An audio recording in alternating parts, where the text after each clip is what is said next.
Hey, welcome, all my right thinkers. Thanks for tuning in. Check out your boy, P Funk. Thank you, right? Out here in my lab, in the book. I'm about to wrap up this lesson with the spiritual. We're doing the psycho-spiritual journey through life. We about to wrap up with my boy, Anubis Hetheru Heru. The family. Let's talk about them. All right. Rightisms. 25 rules to live by. Storytelling. Story with a message. There's a message in the stories for life. I give life lessons. You tune into receiving them. I appreciate you. We got a good thing going. Let's do what we do. Right thinking mission, and I'm on it, is to enlighten, inspire, educate, and motivate you, the individual, to a higher spiritual level of enlightenment. Right thinking way of life through mental and spiritual discipline. Practice daily will help and guide you to obtain your goal of reaching spiritual enlightenment, aka know thyself. My mission that all right thinkers know thyself. If you're a right thinker, your goal is to know thyself. See where we're going with this? Let's get it together. So I ask the question: do you know you? You will when I'm through. That's what I do. It's rhetorical, but if you know how to answer for yourself, tune in. I got you. A person who knows not that they know not is foolish. Disregard them. A person who knows not and knows that they know not is simple, so you can teach them. That's why I do what I do for you. I appreciate you too. Stay tuned. I got more for you. A person who knows not and believe and think that they know is dangerous. Avoid them. I do. Person who knows and knows not that they know is spiritually asleep. I can awaken them. I'm the spiritual alarm clock here to wake you up with knowledge of self. That's what I do for you. A person who knows and knows that they know is wise. Follow them. All these persons reside in you. Right thinkers know thyself. And to my be true. Right thinkers, we're gonna wrap up the psycho-spiritual journey with the last three people on this list. Anubis, Heru, and Hetheru. Well, it's Anpu, Heru, and Hetheru. Y'all may know him as Anubis, Horus, and Hetheru. Another story, but let's go. This is one of my favorite guys. These are my favorite crew right here, okay? This is what enlightened me and got me to be a better person because of the qualities that they can implant in you, and you can use them and to manifest being a better you. That's my point. I love this. Watch this. Let's go. Now, Anubis, Anpu, he is the offspring of who? Asar, which represents spirit, the soul, and pure physical mortal nature, aka Nefet. She's Mother Nature. Okay, I told you that lesson already. But they get together, they make Anubis. He's the let me just read it from here. Anpu is the often related to the dog or the jackal-haired deity. Okay, man, dog's a man's best friend. Anubis is that considered that. Why? Because he's the offspring of his father, which is a Asar, which is spirit. His mother, which is Mother Nature. He has a discerning spirit. He's the discerning one. He's the one that opens the way. He got a few things that he do. But the jackal-headed deity, he has two aspects, Anpu and Anpuet. That means Anpu is the embalmer. He embalmed his father. His father's a Asar. When they put them back together, he's the one embalmed him. So I hear the Hippocratic oath, you can't operate on your family members. That's Christ, that's fucking nonsense. Again, but he was considered the embalmer. And he was in charge of the underworld afterlife before Asar came down. When his father came down, he gave him the throne in the afterlife. Good story. Again, we gave them identity and gave them a story that you can study and learn about them. That's why I can just talk about them because I feel like they're part of me. And they are because I studied them to get them to be part of me. But he was the embalmer. The one who prepares you, the initiate, okay? In Masonry, when everybody comes in, they consider it dead. I'm raising them from the dead level to a living level. It's all Lazarus. Jesus raised Lazarus. It's all symbolical, metaphorical. It's not literal. God damn it. Excuse me. But that's the first thing that out of me. Y'all don't understand rituals. Rituals are supposed to reenact something to put the mindset and understand what you're doing and why you're doing it, to emphasize it. So that's what it's for. It ain't literal. We ain't raising nobody from the dead. We ain't killing people. Okay? Oh, I tell you I gotta kill you. Yeah, symbolically, but they don't know that. Moving on. I get a little excited. Sorry about that. But you're considered the sheet, S-H-T-I. That means the one who's in the coffin. That means you're a body. You have no understanding. You call a neophyte, okay? That means you're an initiate, and you are considered to be dead, meaning symbolically, metaphorically, you're the mummy wrapped up. We're giving you life. And since he or she, male or female, okay, Masons don't allow women, Eastern Stars, that's their order. But you got to have equal opportunity for both people. You can't enlighten the male and don't enlighten the female. See? So moving on. But again, y'all come into something, you're considered dead. They bring you into the concept, bringing you to life with a different concept. But he or she does not have what? The consciousness or the knowledge of the Masonic order or the Egyptian concept that you come into. So you come into what? Learn. And you have no conscious realization. You don't know yourself. You're ignorant of what? The transcendental reality, aka God. And that's beyond your ego personality. All you know is me, I. Okay? Remember, ego is got out. So it's all about you with the ego. And that's what you got to control. Now, he or she is an ordinary mortal human with that mindset, ignorant, not knowing thyself or your higher self, your Heru in you, but you're a mortal human being in consciousness. Now, at this stage, you, the aspirant, must be what? Prepared through what? Virtual, righteous, and physical purification, meaning you got to do some things. You got to put some work in. That's the work I'm talking about putting in. You have to do it. And to receive the teachings by listening, reflecting, and meditating on them.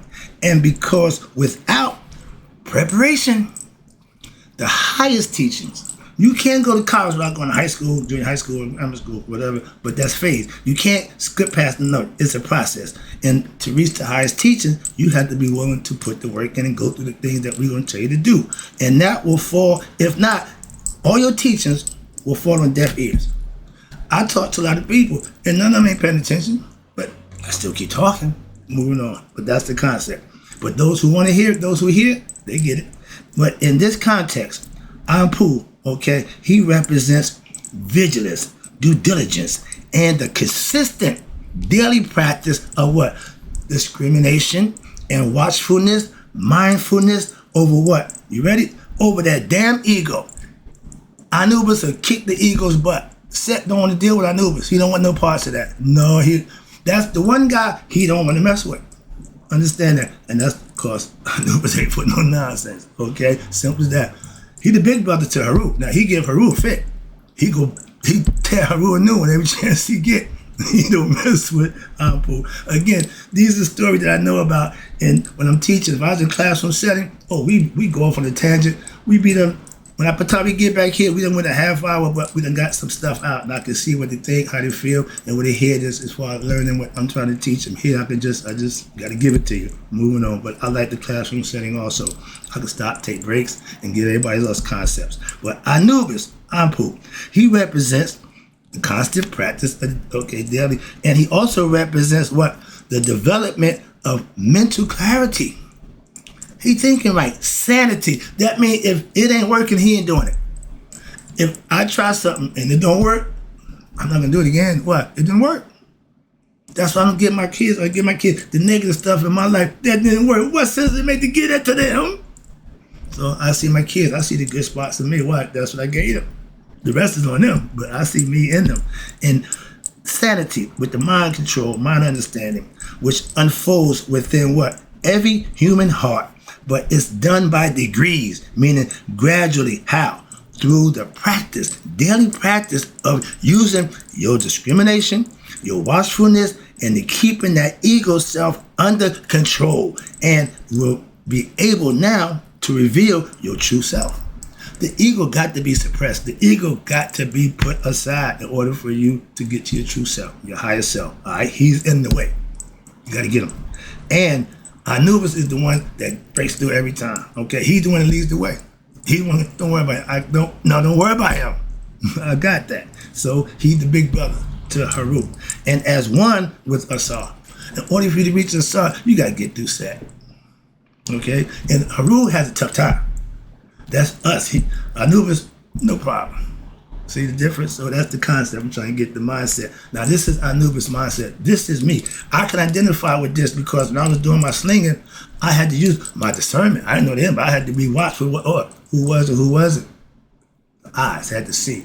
I had to hear the lingo. All those things I took in consideration, and I'm reading. This is what I was doing. Didn't even know it. Let's go. Like my mother-in-law, she been living Mayat her whole life, but she don't know who that Mayat is. Now she love it. Why? Because she can identify with it. She calls herself Mayat. I love that. Okay, watch this. Become them. Anpu represents, you ready for this?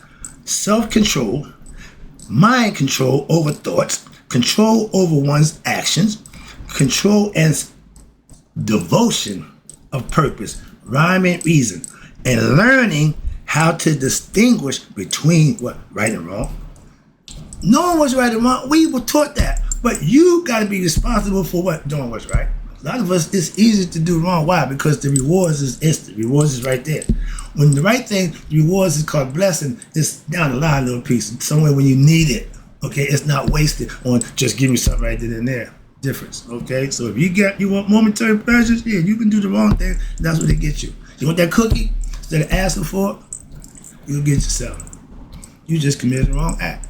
Yourself. Nobody, you did that. So going back to your childhood, think back. Now you're an adult. You can't play them damn games no more with yourself. Just do what's right. I hold myself accountable to do that. And that's what Anubis does to you.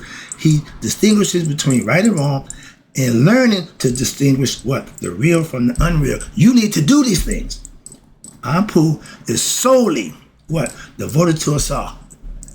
I'm solely devoted to Mayat and my higher God too. Same thing. And as such, he represents the process of what?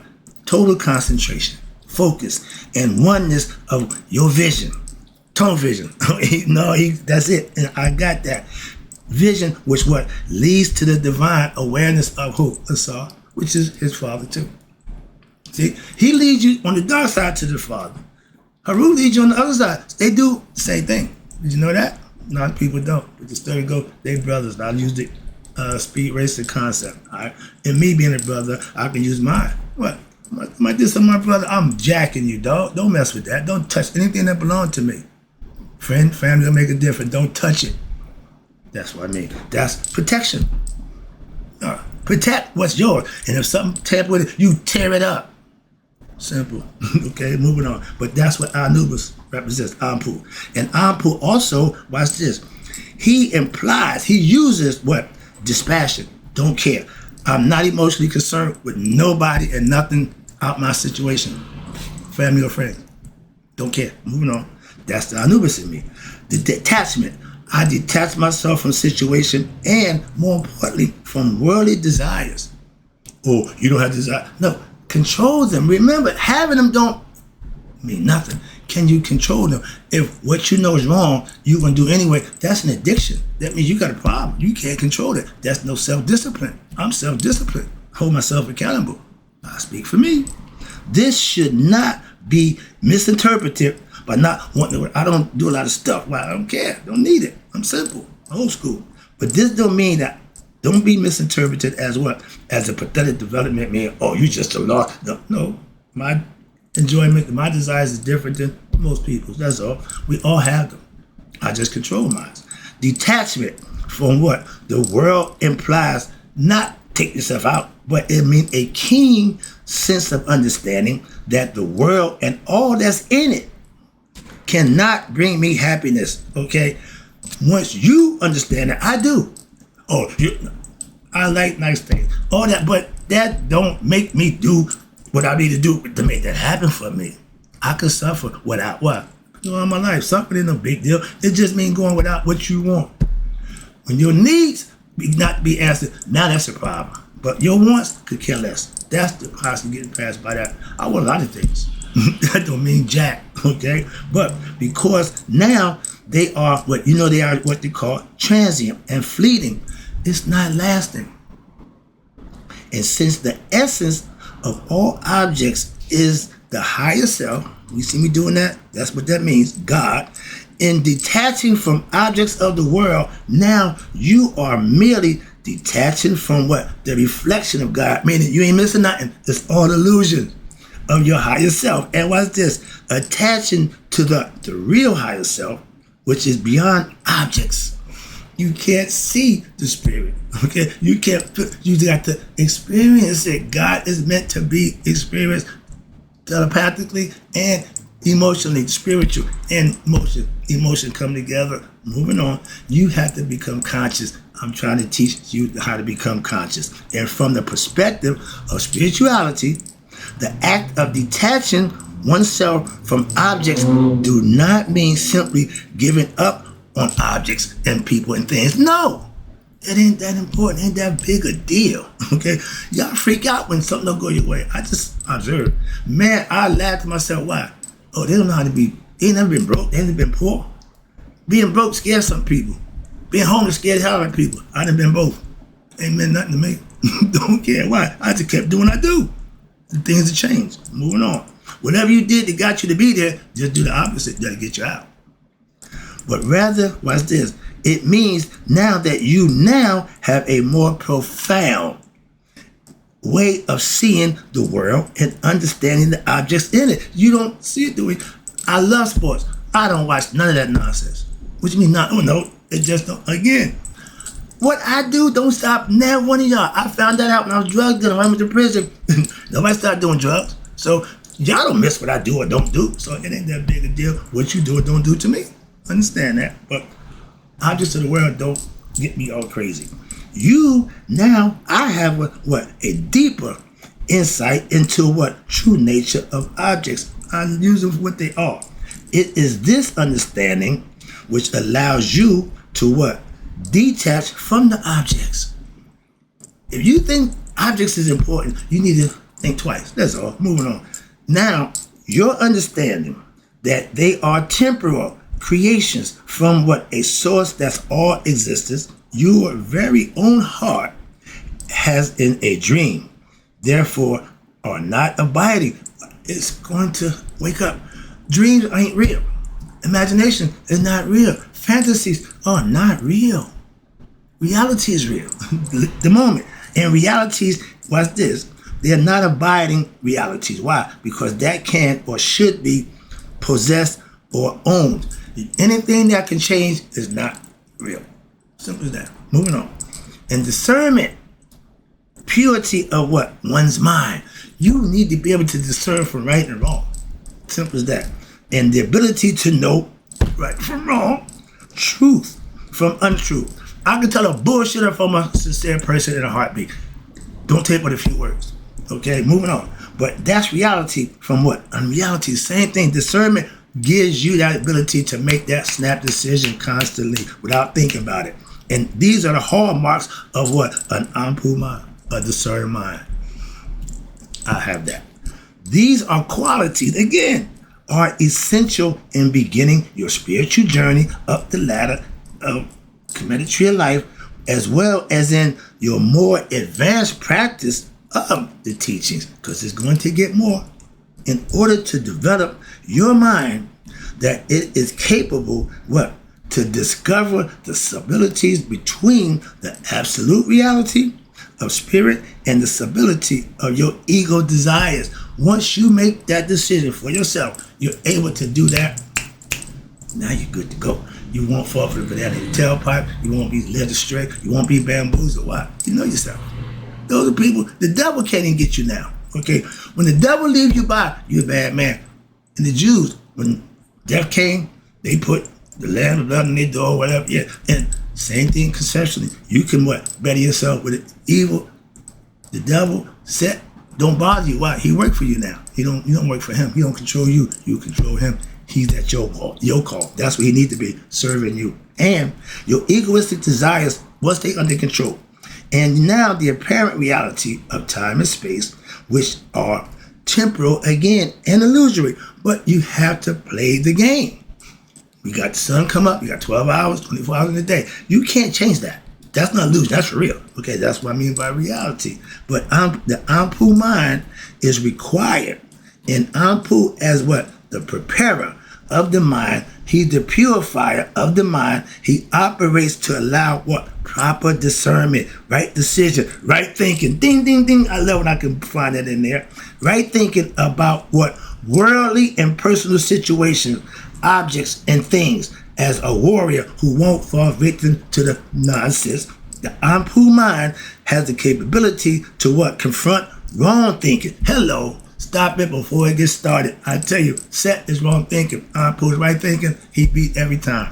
And by stopping wrong thinking, it allows you, the aspirant, now to succeed on your way against what? Incorrect ideas, bad negative thoughts, and egoistic desires. You're starting to be a better person. Now, Anpu, as what? With poet, is the openings, the way that leads you, the aspirant, to what? The land of spiritual enlightenment, aka the West. And Anpu of the West is the mind of the West. And that's the place where what? Where life comes to a proper end. Peace and spiritual enlightenment. Perfection is understanding the nature of the transient. Understanding God for yourself, and this capacity of the mind to what? To be able to discern and then operate in an intellectual process that the mind is well, and what is the foundation for the capacity of the mind to understand concepts, theologies, philosophies, as well as to separate and understand from what? Your egoism and your desires that will skew the mind and cause it to make bad decisions that are partial to the desires of what? And are not based on soul or truth, solely the truth. Means the things that you want for yourself, that don't make it true. That don't make it real. It's just a desire. Once you get past your personal desires of what you think, what you feel, how you want, you'll be better for it. I got a few more to go, a little bit more. But these are the qualities of Anpu. He a bad man. And the qualities of Anpu, he assists in what? All spiritual movements. Since an intellectual grasp of mystical philosophy is necessary to progress on the spiritual path, he's one that you need to have mastery of. However, intellectual sophistication, sharpness, and subtlety are only a means and not the end of themselves. Spiritual evolution necessitates a transcendental movement, meaning this way, which is beyond the level of ordinary human intellect. That's the level of the mind and the senses. Heart, mind coherence.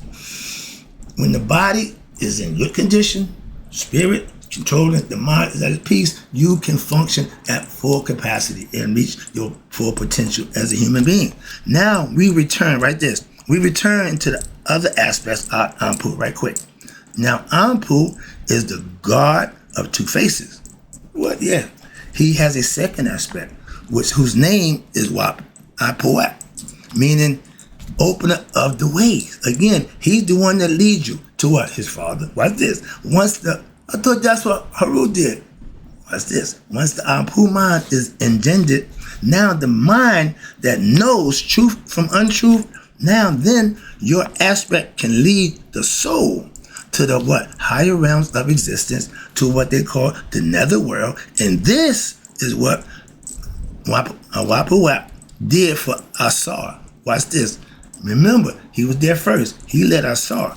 And Asar was resurrected in the same way Wapuat mind leads you, the aspirant, on the right path to your spiritual journey to enlightenment.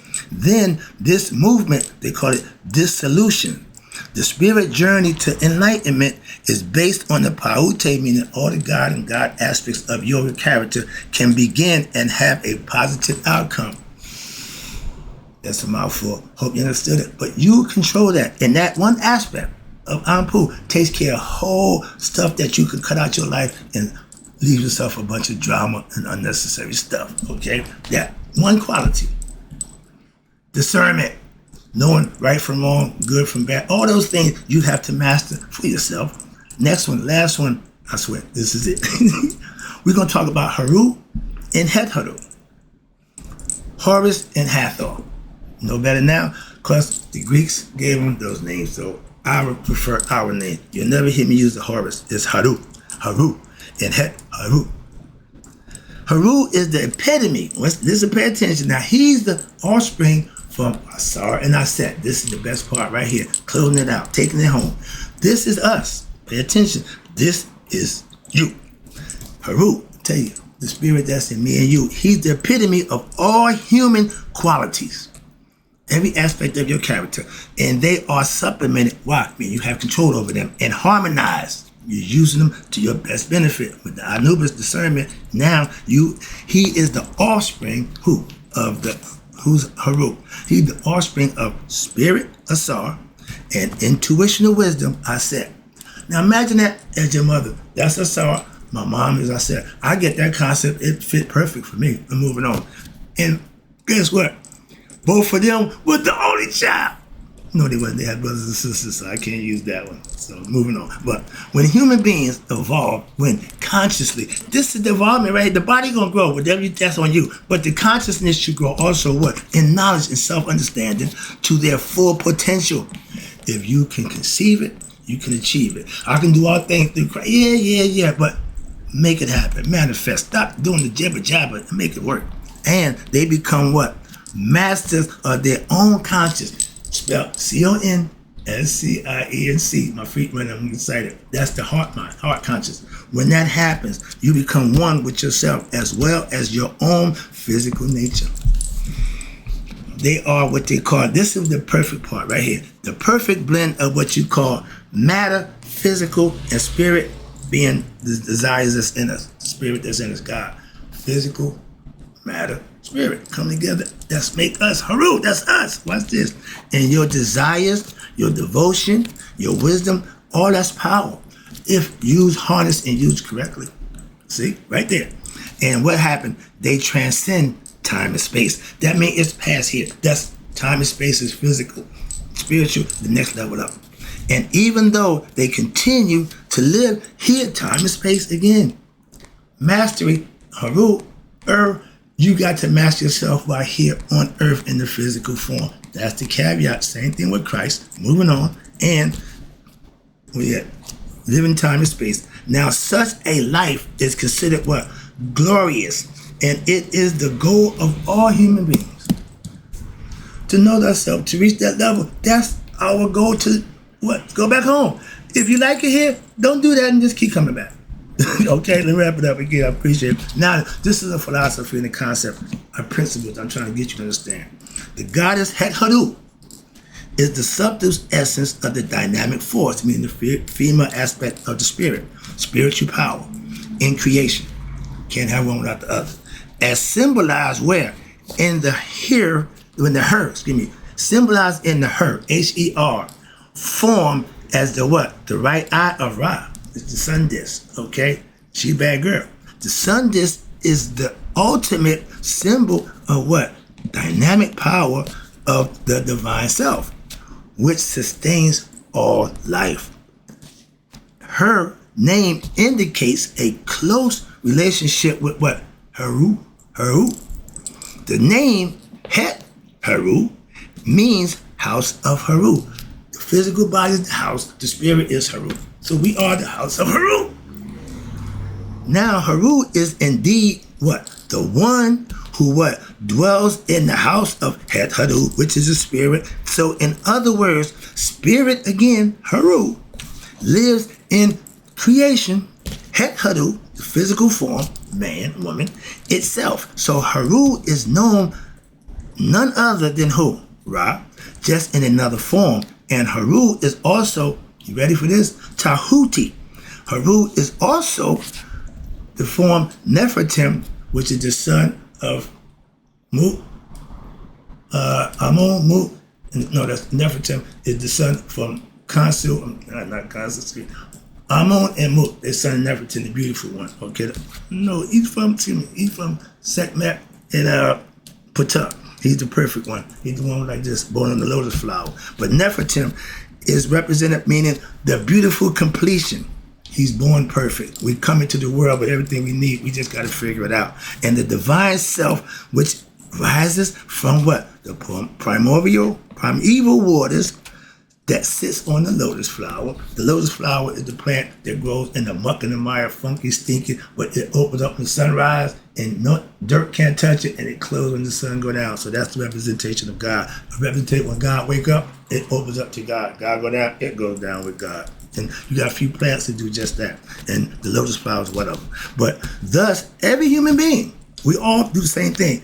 Beings or Heru is not separate from God. Right there. We are not separate from God. We're the same spirit. But essentially, God is who what? Arose from the primeval waters, a.k.a. Nefertim, the perfect completed one, again, symbolically, and has potentially able to realize their own nature, themselves. The self manifests as the universe as well as the consciousness, Ra, the intelligence, Tahuti, which reside and lives and interacts with its creation. So when you tell me God is sitting up high watching down low, I'm not buying that. Why? God is inside his creation. We are his creation in the flesh. Hello, spirit made matter. That's us. That's a lesson. Hope you enjoyed it. Hope you got the concept. I know it wasn't no long. Some stuffing in there, but I was having fun. Like I said, this is my classroom, so I got to teach the best way I know. Get it to you the best way I can. Hope you enjoyed it. And close up. Right thinkers. May you all live to be 100. Me, 100 miles a day. So I never let my right thinkers start to get understanding of themselves. Never pass away. Trust me.